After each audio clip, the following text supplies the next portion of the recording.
നമസ്കാരം, ഞാൻ Sumesh Pilakkal. Time for ട്രാവലിന്റെ അടുത്ത വീഡിയോയിലേക്ക് എല്ലാവർക്കും സ്വാഗതം. ഇന്ന് നമ്മളിപ്പോൾ പോകുന്നത് ഗുജറാത്തിലെ വഡോദരയിൽ ഈ നമ്മുടെ വിഘ്നേശ പ്രതിമകൾ, അതായത് വിനായക ചതുർത്ഥിക്കൊക്കെ നമ്മൾ നിമഞ്ജനം ചെയ്യാൻ വേണ്ടിയിട്ടും അതുപോലെ തന്നെ അവിടെ പൂജാമുറികളിലൊക്കെ വെക്കുന്നതിന് വേണ്ടിയിട്ടുള്ള ഗണപതിയുടെ കളിമൺ പ്രതിമകൾ നിർമ്മിക്കുന്ന ഒരു ശില്പ നിർമ്മാണശാലയിലേക്കാണ് നമ്മളിപ്പോൾ പോയിക്കൊണ്ടിരിക്കുന്നത്. ഓക്കെ, മൺപ്രതിമകൾ ഉണ്ടാക്കുന്നതും അതിൻ്റെ ഉണ്ടാക്കുന്നതിന് വേണ്ടിയിട്ടുള്ള കുറേ ട്രിക്കുകളൊക്കെയാണ് നമ്മൾ ഇന്ന് കാണാൻ പോകുന്നത്.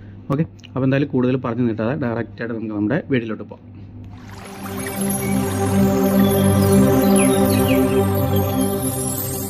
ഇത് മോഹൻ, ഇദ്ദേഹത്തിൻ്റെ കടയാണ് കേട്ടോ. ഇവിടെ ഇദ്ദേഹത്തിൻ്റെ കരവിരുതിൽ തീർത്തിട്ടുള്ള ധാരാളം വിഗ്രഹങ്ങൾ നമുക്ക് ബാക്ക്ഗ്രൗണ്ടിൽ ഇരിക്കുന്നുണ്ട്. ഇത് ഇദ്ദേഹത്തിൻ്റെ ഏറ്റവും ലേറ്റസ്റ്റ് ആയിട്ടുള്ള ഒരു വിഗ്രഹമാണ്, ഗണപതി വിഗ്രഹമാണ്. അതിൻ്റെ പണി ഏറെക്കുറെ തീർന്നുകൊണ്ടിരിക്കുകയാണ്. അപ്പം ഈ വിഗ്രഹത്തിൻ്റെ തന്നെ തുടക്കം മുതലുള്ള കാഴ്ചകൾ നമുക്ക് കാണാം. തുടക്കം മുതലല്ല, അതിൻ്റെ ഒരു മിഡിലായിട്ടുള്ളത്. കാരണം ഇതൊരു 3 ദിവസത്തോളം എടുത്തിട്ടാണ് ഈ വിഗ്രഹം ഇത്രയും സൈസ് വന്നിരിക്കുന്നത്. അപ്പം അതിൻ്റെ ഒരു മിഡിലായിട്ടുള്ള പോർഷൻ മുതൽ നമുക്ക് ഇതെങ്ങനെയാണ് നിർമ്മിക്കുന്നതെന്ന് പുള്ളി വ്യക്തമായിട്ട് നമുക്ക് കാണിച്ചു തരുന്നുണ്ട്. ഓക്കെ, നമുക്കത് കണ്ടിട്ട് വരാം. 3 ദിവസം കഴിഞ്ഞ് 4ാമത്തെ ദിവസമാണ് ഈ വിഗ്രഹത്തിൻ്റെ പണിപ്പുരയിൽ ഇദ്ദേഹം നിൽക്കുന്നത്. ഇപ്പം ഇനി ഈ വിഗ്രഹത്തിൻ്റെ മൂക്ക്, 2 കൈകൾ മാത്രമേ നമുക്ക് നിർമ്മിക്കാനുള്ളൂ. അത് കഴിഞ്ഞ് കഴിഞ്ഞാൽ പിന്നെ ബാക്കി കിരീടം, മറ്റു കാര്യങ്ങൾ, അത്തരത്തിലുള്ള സാധനങ്ങളാണ് നമുക്കിനി ഇതിനകത്ത് വെക്കാനുള്ളത്. ഇദ്ദേഹം ഇപ്പോൾ ചെയ്തുകൊണ്ടിരിക്കുന്നത് എന്താണെന്ന് വെച്ചാൽ ഓരോ സ്റ്റെപ്പിലും ഇതിനിങ്ങനെ മിനുക്കിക്കൊണ്ടിരിക്കണം. വെള്ളം നനച്ച് ഇതിന് മിനുക്കിക്കൊണ്ടിരിക്കണം, അല്ലെങ്കിൽ ഇത് പൊട്ടിപ്പോകാൻ ചാൻസ് ഉണ്ടെന്നാണ് പറയുന്നത്. എല്ലാം വർക്ക് കഴിഞ്ഞതിന് ശേഷം മാത്രമേ ഇതിനെ പൂർണ്ണമായിട്ടും ഉണങ്ങാൻ അനുവദിക്കുള്ളൂ. അതാണ് ഇതിൻ്റെ ഒരു വിഗ്രഹത്തിൻ്റെ നിർമ്മാണ രീതി. ഞാൻ നേരത്തെ എന്താണ് വിചാരിച്ചിരുന്നതെന്ന് വെച്ചാൽ ഈ വിഗ്രഹത്തിന് മൊത്തത്തിലൊരു കളിമണ്ണിൻ്റെ ഒരു കട്ട എടുത്തിട്ട് അതിനകത്ത് അങ്ങനെ നിർമ്മിച്ച് വരികയാണ്, ഒരു സൈഡിൽ നിന്ന് ഇങ്ങനെ നിർമ്മിച്ച് പൂർണ്ണമായിട്ട് നിർമ്മിച്ച് വരിക എന്നാണ് ഞാൻ വിചാരിച്ചിരുന്നത്. പക്ഷേ ഇതിൻ്റെ ഒരു ടെക്നിക്ക് മനസ്സിലായത് ഇപ്പോഴാണ്, ഇദ്ദേഹം പറഞ്ഞു തന്നപ്പോഴാണ്.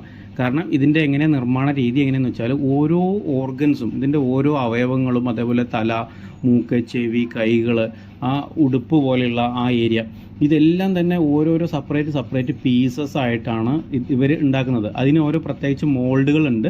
ആ മോൾഡുകളിൽ കളിമണ്ണ് അമർത്തിയിട്ട് സെപ്പറേറ്റ് പീസസ് ആക്കിയിട്ട് എടുക്കുകയാണ് ആദ്യം ചെയ്യുന്നത്. എന്നിട്ട് അത്തരത്തിലുള്ള പീസുകളെ ജോയിൻ്റ് ചെയ്തിട്ടാണ് ഇത്തരത്തിലുള്ള ഒരു വിഗ്രഹമാക്കി മാറ്റുന്നത്. ഇനി ഇതിനകത്ത് ഒട്ടിക്കാനുള്ളത് ഇനി മൂക്കും കൈകളേ ഉള്ളൂ. അത് എങ്ങനെയാണ് വെക്കുന്നത് നമുക്ക് വ്യക്തമായിട്ട് ഇദ്ദേഹം പറഞ്ഞു തരുന്നുണ്ട്. നമുക്ക് അതുകൂടി ഒന്ന് നോക്കാം കേട്ടോ.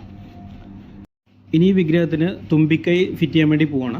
അപ്പം അതിന് വേണ്ടിയിട്ട് റെഡിമെയ്ഡായിട്ട് ഉണ്ടാക്കി വെച്ചിട്ടുള്ള തുമ്പിക്കൈ എടുത്തിട്ട് അതിൻ്റെ മിനുക്കുപണികൾ ചെയ്തുകൊണ്ടിരിക്കുകയാണ്. ഇത്തരത്തിലുള്ള റെഡിമെയ്ഡ് പാർട്സുകൾ ഉണ്ടാക്കുമ്പം വ്യത്യസ്തമായിട്ടുള്ള സൈസിലുള്ള വിഗ്രഹങ്ങൾ ഉണ്ടാക്കാൻ വേണ്ടിയിട്ട് അവർ ഒരേ പീസുകൾ തന്നെയാണ് ഉപയോഗിക്കുന്നത്. അപ്പോൾ അതിനകത്ത് കുറച്ചൊക്കെ ഒരു മോഡിഫിക്കേഷൻ വരുത്താനുണ്ട്. അതിന് വേണ്ടിയിട്ട് ആദ്യം സൈസ് കറക്റ്റ് ആണോ എന്ന് നമുക്ക് എടുത്തൊന്ന് വെച്ച് നോക്കും. എന്നിട്ട് ആ തുമ്പിക്കൈനകത്ത് നമുക്ക് ശരിക്കും കാണുമ്പം ഉള്ള ആ ഒരു മടക്കുകളൊക്കെ ഉണ്ടാവുമല്ലോ, സ്കിന്നിൻ്റെ തൊലിയുടെ ആ മടക്കുകളൊക്കെ അത്രയ്ക്ക് മൈന്യൂട്ടായിട്ട് പോലും ഇതിനകത്ത് വരച്ച് വെക്കുന്നുണ്ടെന്നുള്ളതാണ് അതിൻ്റെ ഒരു ഭയങ്കര മൈന്യൂട്ടായിട്ടുള്ള വർക്ക് കേട്ടോ.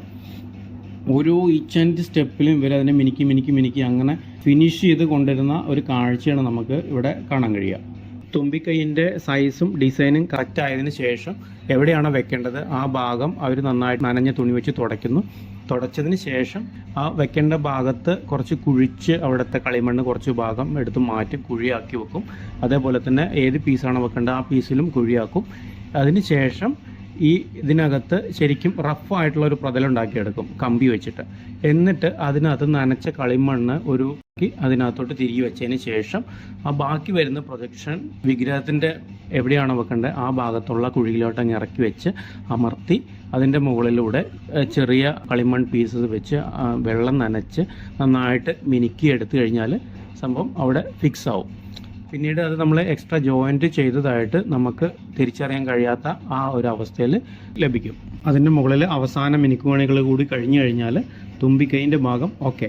അതിനുശേഷം ഇതേപോലെ തന്നെ നമ്മൾ നേരത്തെ ചെയ്ത അതേ ഒരു പ്രക്രിയ തന്നെയാണ് ഈ കൈകൾ വയ്ക്കുന്നതിനും അതേപോലെ തന്നെ മറ്റെല്ലാ ഓർഗൻസ് അവിടെ ഫിറ്റ് ചെയ്യുന്നതിന് വേണ്ടിയിട്ട്.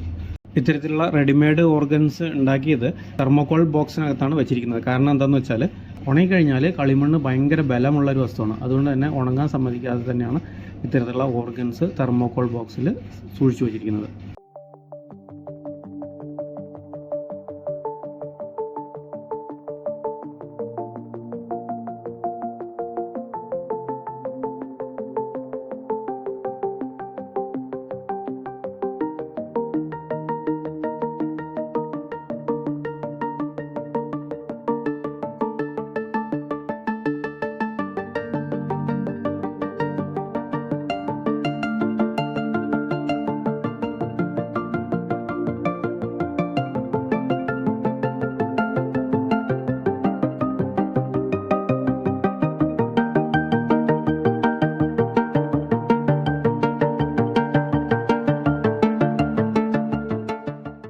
അവസാനമായിട്ട് വലതുഭാഗത്ത് ഒരു ഒറ്റക്കൊമ്പ് കൂടി വെച്ച് കഴിഞ്ഞാൽ നമ്മുടെ ഉണ്ണി ഗണപതിയുടെ ഏറെക്കുറെ ഫേസ് ഭാഗം ക്ലിയറായി.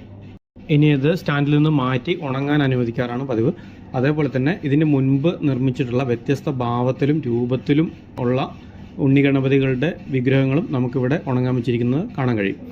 3 ദിവസത്തോളം തണലത്ത് വെച്ച് ഉണങ്ങിയതിന് ശേഷം പിന്നീടുള്ള വർക്ക് എന്തെന്ന് വെച്ചാൽ പെയിൻറ്റിംഗ് ആണ്. അതിന് പൂർണ്ണമായിട്ടും ഒരേ കളറുള്ള ഒരു ബേസ് ആയിട്ടുള്ള ഒരു പെയിൻറ്റ് കൊടുത്തതിന് ശേഷം ഉണങ്ങാൻ വെക്കുകയും പിന്നീട് 2 ദിവസത്തിന് ശേഷമാണ് മറ്റുള്ള കളറുകൾ കൊടുത്ത് ഭംഗിയാക്കുന്നത്. അത്തരത്തിൽ ബേസ് പെയിൻറ്റ് അടിച്ചിട്ടുള്ള വിഗ്രഹങ്ങളാണ് ഈ കവറിട്ട് മൂടി വെച്ചിരിക്കുന്നത്. 2 ദിവസം ഇത്തരത്തിൽ മൂടി വെച്ചതിന് ശേഷം ഇതിനകത്ത് പൂർണ്ണമായിട്ടും വ്യത്യസ്തമായിട്ട് കളറുകൾ കൊടുത്ത് ഭംഗിയാക്കും. ഇവരിത് പരമ്പരാഗതമായിട്ട് ചെയ്തുകൊണ്ടിരിക്കുന്ന തൊഴിലാണ്. മോഹൻ്റെയൊക്കെ മുതുമുത്തച്ഛന്മാർ മുതൽ ഈ ഒരു വർക്ക് തന്നെയാണ് ചെയ്തുകൊണ്ടിരുന്നത്. പക്ഷേ പണ്ടെല്ലാം പ്ലാസ്റ്റർ ഓഫ് പാരീസ് കൊണ്ടാണ് ഇവർ ചെയ്തുകൊണ്ടിരുന്നത്. പക്ഷേ ഇപ്പോൾ പൊല്യൂഷൻ സംബന്ധിച്ച് പ്ലാസ്റ്റർ ഓഫ് പാരീസ് നിരോധിച്ചത് മൂലം അടുത്ത കാലത്തായി പൂർണ്ണമായി കളിമണ്ണിലേക്ക് തിരിഞ്ഞിരിക്കുകയാണ്. അതുകൊണ്ട് തന്നെ പ്ലാസ്റ്റർ ഓഫ് പാരീസ് വെച്ച് ഉണ്ടാക്കുന്ന ആ ഒരു വിഗ്രഹത്തിൻ്റെ വിലയും ഇതിൻ്റെ വിലയും തമ്മിൽ വളരെ വ്യത്യാസമുണ്ട്. ഇതിൻ്റെ ഏറ്റവും ചെറിയ വിഗ്രഹം തുടങ്ങുന്നത് പോലും 8000 രൂപയിലാണെന്നാണ് പറയുന്നത്. കാരണം ഏറ്റവും ചെറിയൊരു വിഗ്രഹം പണിതെടുക്കണമെങ്കിൽ ചുരുങ്ങിയതൊരു 4 ദിവസമെങ്കിലും ആവശ്യമുണ്ടെന്നാണ് മോഹൻ പറയുന്നത്. കസ്റ്റമറിൻ്റെ ആവശ്യം അനുസരണം ഏത് ഭാവത്തിലും ഏത് രൂപത്തിലും അതുപോലെ തന്നെ നമ്മൾ ഒരു പിക്ചർ കൊടുത്താൽ പോലും അത്തരത്തിലുള്ള വിഗ്രഹങ്ങൾ ഇദ്ദേഹം പണിത് നൽകുന്നുണ്ട്. അപ്പോൾ ഫ്രണ്ട്സ്, നമ്മുടെ ഇന്നത്തെ വീഡിയോ, ഈ വിഗ്രഹ നിർമ്മാണത്തിൻ്റെ വീഡിയോ ഇവിടെ വൈൻഡപ്പ് ചെയ്യാൻ പോവുകയാണ്. നിങ്ങൾ ഈ വീഡിയോ പൂർണ്ണമായിട്ടും കണ്ടെന്ന് വിശ്വസിക്കുന്നു. വീഡിയോ പൂർണ്ണമായിട്ടും കണ്ടിട്ടുണ്ടെങ്കിൽ വിഗ്രഹ നിർമ്മാണത്തിൻ്റെ ടെക്നിക്കുകളും ഐഡിയകളും മനസ്സിലായിട്ടെന്ന് വിശ്വസിക്കുന്നു.